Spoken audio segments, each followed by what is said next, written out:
चाहिँ म मेरो सानो छोरीलाई स्कुलबाट पिकअप गरेँ अनि उसलाई लिएर म डलरामा अनि वालमार्ट गएको थिएँ है। किनभने मेरो चाहिँ घरको लागि अलिअलि नै दसैँको सामान किन्नु थियो है। दसैँको डेकोरेसन अलिअलि भाइ पाओस् भनेर मैले अस्तिदेखि सोचिरहेको थिएँ। एक दुईवटा कुसन रातोबाट ल्याउँछु अनि पर्दा पनि रातो हाल्छु भनेर। भन्नाले मेरो अहिले भएको चाहिँ सेतो ट्रान्सपेरेन्ट छ होइन।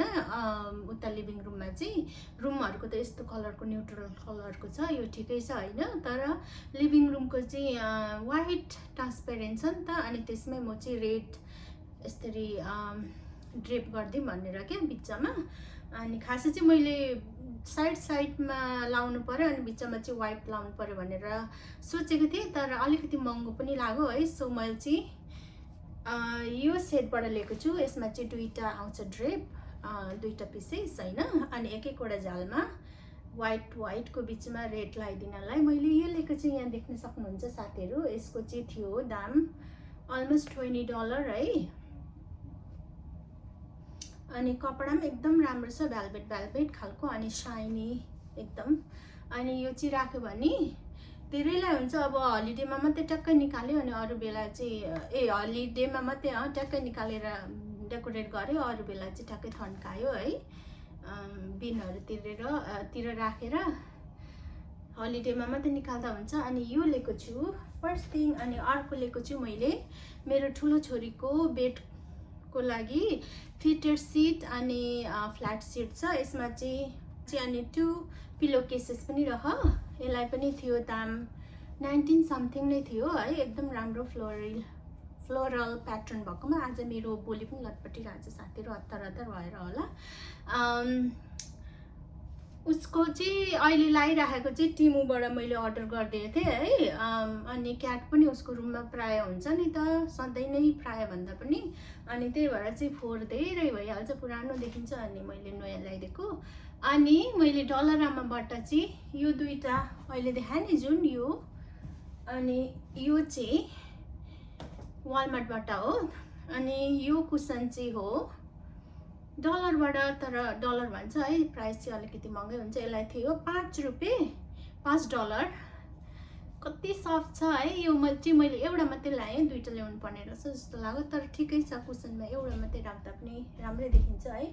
अनि मैले लिएको छु ह्यान्ड सोप। मैले बिहानै पनि भनेको थिएँ होला सायद, एउटा भिडियोमा मैले अपलोड गरेको थिएँ है, मर्निङ भिडियो। त्यसमा भनेको थिएँ ह्यान्ड सोप चाहिएको छ भनेर।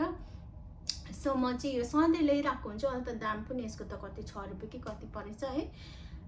यसलाई चाहिँ 6 त होइन होला, कति थियो $4 कि कति थियो हो। यो सधैँ लिएर अनि सानो बट्टामा रिफिल गर्ने गरेछ है। अनि मैले ल्याएँ हर्बल केयर स्याम्पू। यसलाई चाहिँ $5 थियो साथीहरू, डलरमा पनि हेर्नु न।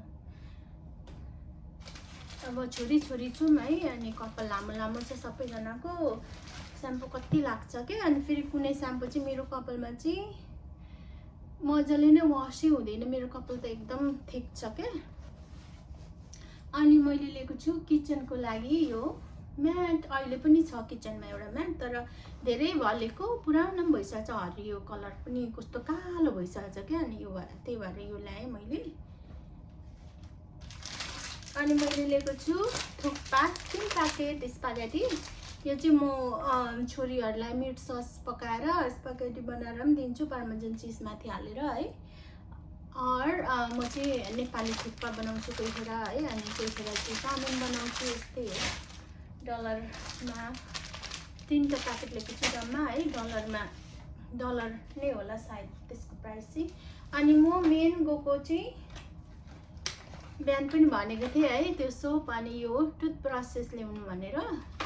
सिद्धि हराउँदैन, फेर्ने बेलामा भेटिँदैन के। त्यही भएर लिएर आएको, अलिकति एक्स्ट्रा लिइराखेको, किनभने जसलाई चाहिन्छ उसले निकाल्ने चलाउने। अनि यो त मेरो बोलेको चाहिँ एउटा है। मेरो छोरीहरूले लाउँछन् कि म लाउँछु, अब जसले लाउँदा पनि हुन्छ घरमा होइन। छोरी भएपछि सेयर गरेर लाउँदा भयो। अनि लिएको छु मैले 2टा किचन टावल। यसको चाहिँ दुईटालाई $3 रह है, $3 खालि। म पैसै भन्ने उयो छ कि बानी, डलर भन्दिनँ हतपति है।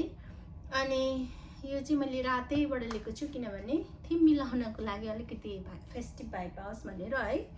अनि यहाँ चाहिँ अब क्रिसमसमा कस्तो रातै हुन्छ नि त सबैतिर, इभन स्टोरहरू। अनि आफूलाई पनि यो फेरि अब दसैँ तिहारमा युज गर्यो अनि राखेर फेरि क्रिसमसको विन्टर टाइममा पनि निकाल्दा हुन्छ। अनि मैले त्यति होला सायद। सो आजको हल चाहिँ यति नै छ साथीहरू। हजुरहरूको के कस्तो हुँदैछ दसैँको सपिङ है? दसैँको सपिङ भन्दा पनि म चाहिँ यहाँ चाहिँ क्यानाडामा चाहिँ अब कति साथीहरूले त मनाउनुहुन्छ नि त आफ्नो परिवार छेउछाउ हुँदाखेरि के हुँदा है। तर मलाई चाहिँ कपडाहरूमा चाहिँ अब त्यति साह्रो उयो हुँदैन क्या। मेरो छोरीहरू पनि कपडा जहिले किनिरहेको हुन्छ, नयाँ नयाँ भन्नाले लगाइरहेको हुन्छन् है। अनि मेरो सानो छोरी चाहिँ फेरि किनिदियो भने पनि कहिले लाउँदैन। अनि त्यही हो, अब नेपाली स्टोर छैन यहाँ। मलाई त अब दसैँको त कुर्ताहरू साडीहरू किनेर लाउनु त मन लाग्छ है। अलिकति अब कि युएसबाटै मगाउनु पर्यो त्यस्तो हुन्छ। अनि कपडाहरू चाहिँ मेरो हतपति दसैँको सपिङ हुन्छ नि त्यस्तो चाहिँ हुँदैन यो। तर मेरो छोरीहरूको लागि चाहिँ गरिदिन्छु कहिले कहिले चाहिँ, कुनै कुनै इयरमा। अब यो इयरमा मैले सानो छोरीलाई अस्ति जाउँ न भनेको पनि मानेन, आज पनि मानेन है।